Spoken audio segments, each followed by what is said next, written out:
ओम शांति। 26 जून 1969 बाबा के अव्यक्त मधुर महावाक्य।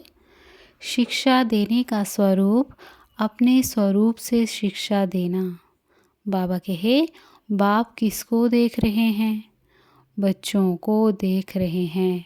आज मुरली में क्या सुना? आप सभी किसको याद करते हो? बच्चों ने कहा, बाप, टीचर, सद्गुरु को।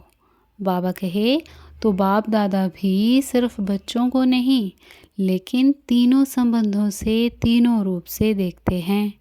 बच्चे तो सभी हैं लेकिन टीचर रूप में क्या देखते हैं? नंबरवार स्टूडेंट को देखते हैं। और गुरु रूप से किसको देखते हैं मालूम है? नंबरवार फॉलो करने वाले को। जिन्होंने फॉलो किया है और जिन्हों को अभी करना है, दोनों को देखते हैं। मुख्य फॉलो कौन सा है? गुरु रूप से जो शिक्षा देते हैं उसमें मुख्य फॉलो किसको करना है? गुरु रूप से मुख्य फॉलो क्या है? बच्चों ने कहा, याद की यात्रा। बाबा कहे, याद की यात्रा तो एक साधन है लेकिन वह भी किस लिए कराते हैं? बच्चों ने कहा, दूसरों की सद्गति करने लिए। बाबा कहे, पहले अपने को क्या फॉलो करना पड़ेगा? याद की यात्रा भी किस लिए सिखाई जाती है? गुरु रूप से मुख्य फॉलो यही करना है, अशरीरी, निराकारी, न्यारा बनना। याद की यात्रा भी इसीलिए करते हैं कि साकार में रहते निराकार और न्यारे अशरीरी हो रहे। जब अशरीरी बनेंगे तब तो गुरु के साथ जा सकेंगे। मुख्य रूप से तो यही फॉलो कर रहे हो और करना है। टीचर रूप का पाठ अभी चल रहा है या पूरा हो चुका है? रिवाइज कोर्स टीचर करा रहे हैं या अपने आप कर रहे हो? बच्चों ने कहा, उनकी मदद है। बाबा कहे, पढ़ाई पढ़ाते नहीं हैं लेकिन मदद है।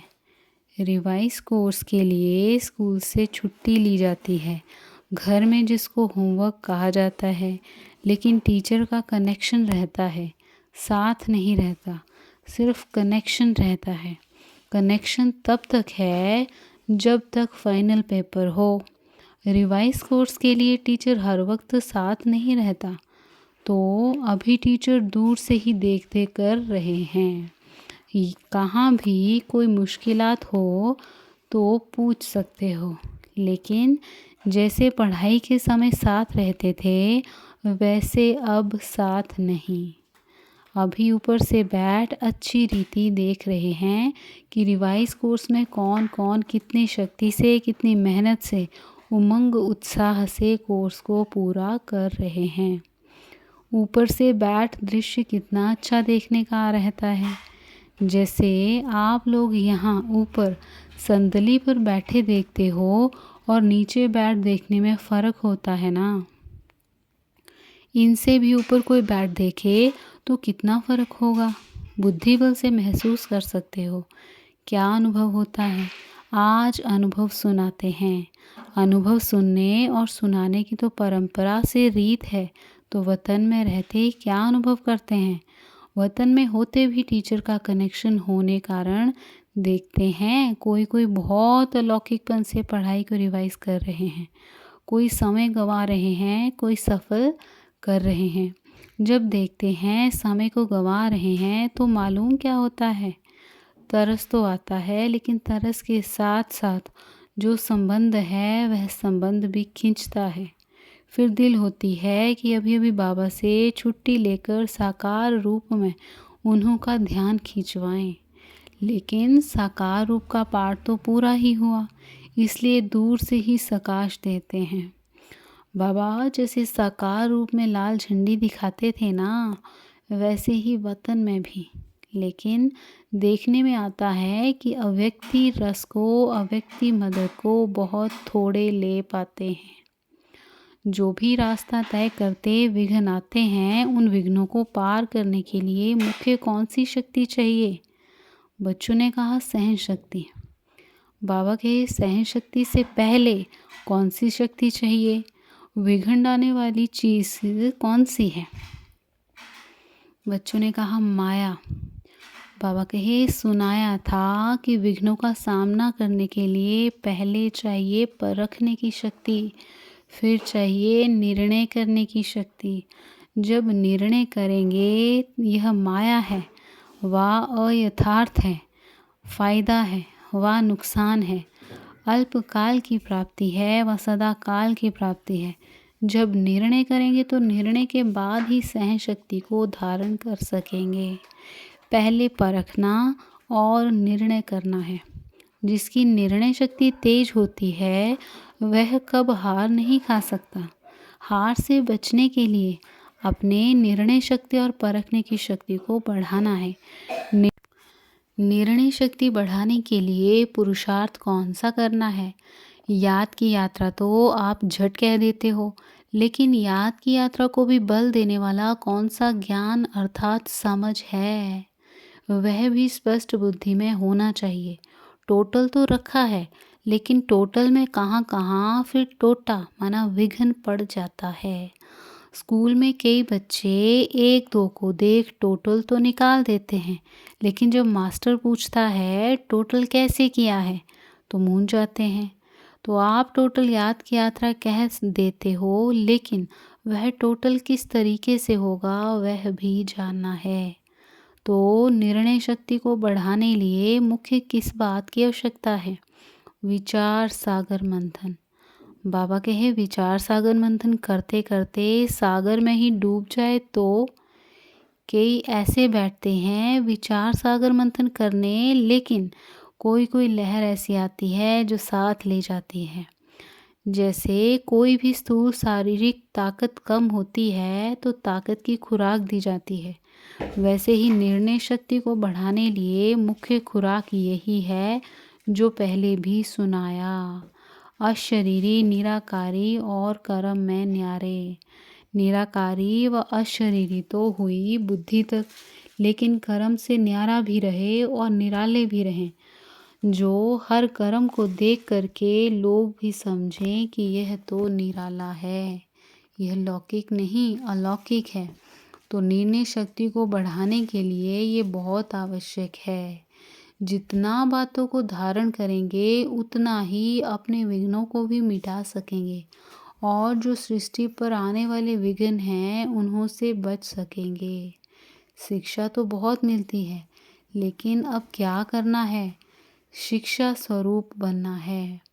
शिक्षा और आपका स्वधर्म अलग नहीं होना चाहिए। आपका स्वरूप ही शिक्षा होना चाहिए। स्वरूप से शिक्षा दी जाती है। कई बातों में वाणी से नहीं शिक्षा दी जाती है, लेकिन अपने स्वरूप से शिक्षा दी जाती है।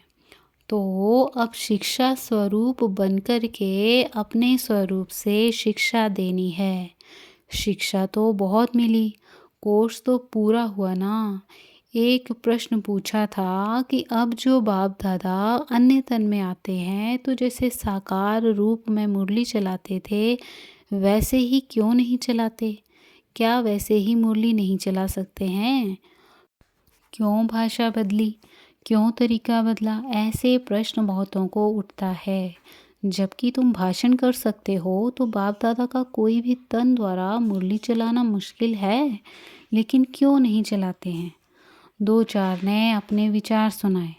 जिस तन द्वारा पढ़ाने का पाठ था वह पढ़ाई का कोर्स तो पूरा हुआ, अब फिर पढ़ाई पढ़ाने लिए नहीं आते। वह कोर्स था, उसी तन द्वारा पाठ पूरा हो चुका है। अभी तो आते हैं मिलने के लिए, बहलाने के लिए। और मुख्य बातें कौन सी हैं? जैसे अशरीरी कर्मातीत बनकर के क्या किया? 1 सेकंड में पंछी बन उड़ गया। साकार शरीर से 1 सेकंड में उड़े ना, तो अब पढ़ाई पूरी हुई। बाकी एक कार्य रहा हुआ है, साथ ले जाने का। इसलिए अब सिर्फ मिलने, अव्यक्त शिक्षाओं से बहलाने और उड़ाने लिए आते हैं। पढ़ाई के पॉइंट्स, पढ़ाई का रूप अब नहीं चल सकता है। अभी कोर्स रिवाइज हो रहा है, लेकिन कितने समय में रिवाइज करेंगे? कितने तक कोर्स पूरा हुआ है? अभी यह सभी को निर्णय करना है कि कहाँ तक रिवाइज कोर्स हुआ है, कितना समय अब चाहिए। साकार तन के हर कर्म, हर स्थिति से अपने को भेंट करना, उनको देखते, यह लक्ष्य रखते, अपने को देखो, फिर पता पड़ेगा कि कहाँ तक है। लक्ष्य तो बता दिया कि कैसे अपने को परखना, फिर उत्तर देना। दूसरा प्रश्न यह देते हैं, होमवर्क तो तुम्हारा चल ही रहा है, उसमें विशेष ध्यान खिंचवाते हैं यह जो पाठ भावी प्रमाण हुआ है, उस साकार रूप को अव्यक्त क्यों बनाया। इनके भी कई गुह्य रहस्य हैं। इसकी गहराई में जाना, सागर के लहरों में नहाने नहीं लग जाना, लेकिन सागर के तले में जाना, फिर जो रत्न मिले वह ले आना, यह सोचना इनका गुह्य रहस्य ड्रामा में क्या अनूंधा हुआ है। ऊपर कोई गुह्य रहस्य है, बिना रहस्य के तो कोई भी चलन हो नहीं सकती। अच्छा, अभी टाइम हो गया। अच्छा, ओम शांति।